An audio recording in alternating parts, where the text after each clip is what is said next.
È stato scelto come campo di osservazione un paese, una comunità originariamente agro-pastorale in una situazione eccezionale.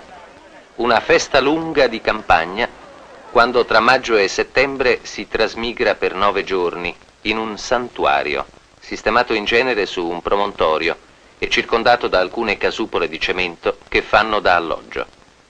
Si chiamano cumbessias, rivelando così una nomenclatura di origine spagnola, sotto la cui dominazione i novenali ebbero un notevole sviluppo.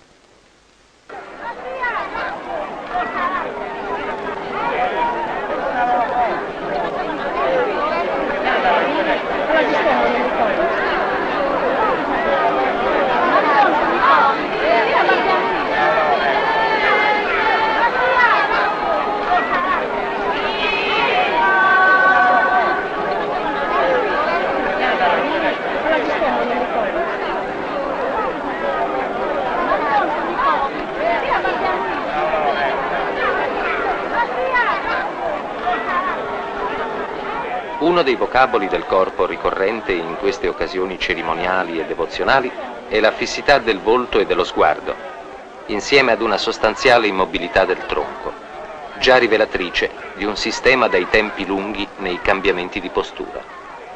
Una costruzione cinemorfica che tende più all'informazione che alla comunicazione.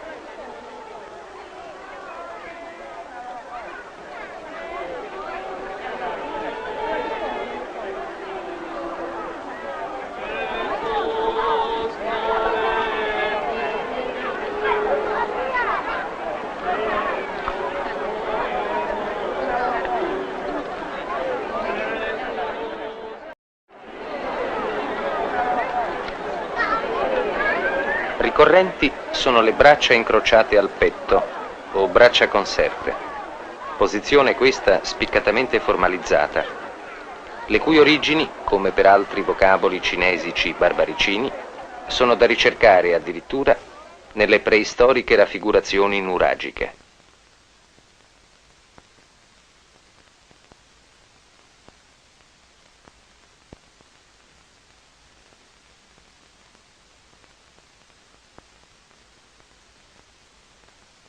Nella classificazione dei cinemi, le braccia conserte sono considerate degli autoadattatori, vale a dire un segnale più informativo che comunicativo, comunque condiviso qui in Barbagia da uomini e donne, da anziani e giovani.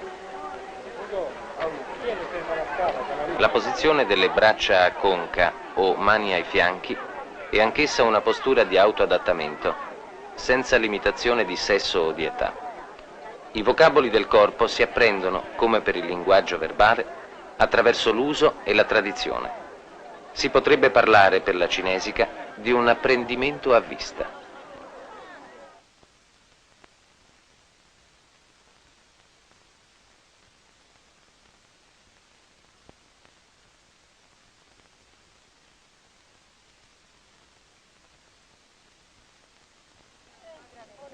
Attraverso la consuetudine è possibile, per una comunità, intendere minuziosamente il proprio codice cinesico e quindi dare, ad esempio, una giusta contestualizzazione ad una postura tipica e ricorrente come le braccia a conca.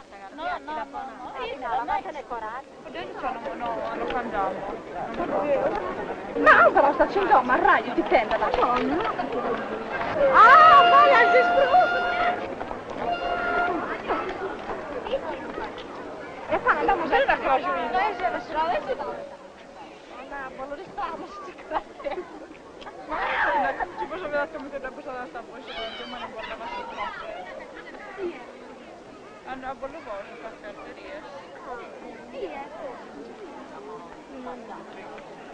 Proprio una volta poi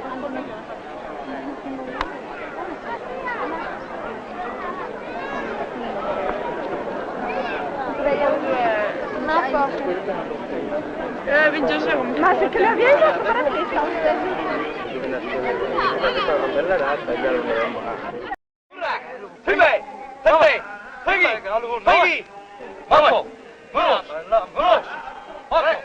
I giochi proseguono nella notte, soprattutto quello della morra, tradizionale e d'obbligo in tutte le feste sarde. Nel gioco della morra, fatta nel bosco tra pastori, ricorrono tutti i contrassegni che abbiamo già visto.